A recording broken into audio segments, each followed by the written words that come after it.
All right, let's go ahead and move on. Amazon, Krystal. So this is I don't even know what's going on with this. Let's go ahead and put this up there on the screen. Amazon is paying for a high school course in which they are basically teaching anti-union propaganda, where they provided $50,000 in necessary materials to start the program. Okay, fine, but they went ahead and plastered the weird Amazon slogans around the room, including customer obsession, bias for action, deliver results. Look, I think these are good things, but, you know, not when you're a little child. I don't really know why you need to be learning this. I just think look, it's a state failure. It's like when we played that video here of all those teachers who were scrambling for cash. Oh, it was so bad. It was horrible. You're so right. It is like that, isn't it? We're like, oh yeah, hey, Amazon. Thank you so much, Amazon. It's like when the Chan Zuckerberg initiative donated $100 million to, what was it, Newark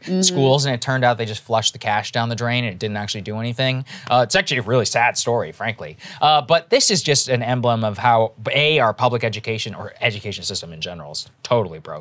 But B, I mean, why you don't want private interests, Krystal, engaged in the education system. That's right. I mean, this is so incredibly blatant. Just to give you a sense, because Vice got their hands on the actual, like, the syllabus and the curriculum. And so some of the things that they want to teach in an exercise about worker motivation, one team activity prompts students to, quote, brainstorm ways you could motivate your employees other than bonuses and high salaries. Yeah. So how do we motivate these lazy workers without, you know, paying them a living wage? How do we get that accomplished? So there's lots of things like that. You know, they talked to, they reached out to the school for comment, and they said the pathway was named after Amazon, and thanks for the company's generous donation. And Amazon was brought on as an industry expert, something that all linked learning pathways are expected to have. And the school principal in the like picture announcing it is wearing an Amazon branded polo shirt. And I don't blame the school because they're probably screwed financially. I mean, that's the thing is Amazon's like, hey, we'll give you $50,000 and you got to put our branding on the walls and here's the curriculum we want you to use. And they don't have cash from, you know, traditional sources like government. So they have to get it where they can. I mean, that's why this is such a systemic failure.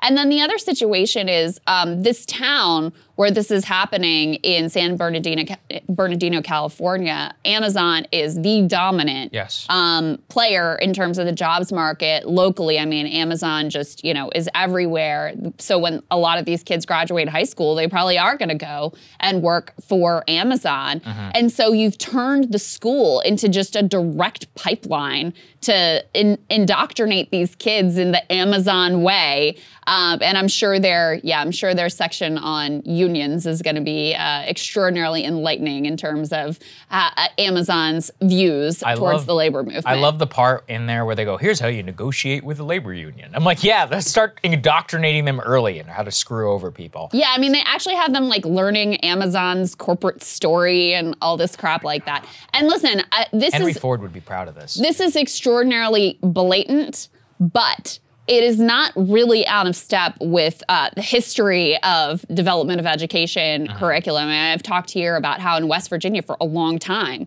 there was an explicit law that you could not teach labor history. I mean, there was an organized actual conspiracy to keep the wins and the strength of the labor movement effectively hidden from students so that they wouldn't understand how important the labor movement has been to the development of this country and the development of basic worker rights. That was explicitly kept out of curriculums both at the state and from the federal level. So again, this is like a little extra brazen, but it actually is pretty consistent with the way that a lot of curriculum has been developed in this country and why students don't learn some of the most vital history and some of the most vital sort of lessons they could learn with regards to empowering themselves in the workforce. Yeah, and our producer James found this story, an update to the one that we went ahead and shown you. Go ahead and put this up there on the screen. Amazon is now going to face a formal complaint from a labor board over a worker firing. The NLRB said Friday an allegation that Amazon illegally fired a worker for organizing actually had merit. So this is one which is really important. You almost never see this actually happening. This is the first time the NLRB has kind of shown some teeth here, Krystal, because they also are ordering Amazon to redo that union election at the warehouse in Bessemer, Alabama. So 2 different times here where they've been cited now for illegally firing somebody for organizing, allegedly, according to the NLRB. That being said, fines probably what they make in like 0.01 seconds. And in terms of the actual stuff that they have against them, it's not great, but it's still, they're getting called out, they're being shown for what they are, and they're trying desperately, which is why I think they're doing this school initiative, to try to bolster their image for the long term, because a lot of people see them for what they're doing. Yeah, and we had covered this story. This was Daquan Smith, who was an organizer with Amazon Labor Union, who was forced into homelessness after Amazon fired him. My understanding is he's got a new job now, and he's doing better. But it's just outrageous the way that they go, whether it's Christian Smalls, whether it's Daquan Smith, the way that they go after any worker who tries to agitate for better conditions for themselves and for their fellow workers. And so it's going to be interesting to see if there's a better result this time in Bessemer as they redo that election.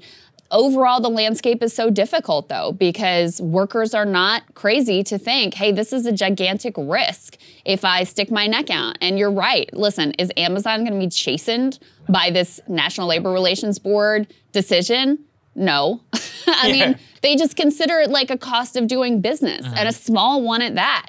So the threat of having their workers unionized so that they could actually have, power and control in their own lives, in their own workplaces, is far greater to them than, the threat of the NLRB coming after them for firing this employee or that employee ultimately, which is sad, and which is why the landscape for labor, even though you have near record high numbers of people supporting labor unions. We've had strike waves that were, ongoing before the pandemic and have now picked back up, in spite of the fact that you have this surge of discontent among the broader public, and an understanding that they're getting screwed, and an understanding that the way to do something about it is by collectively coming together.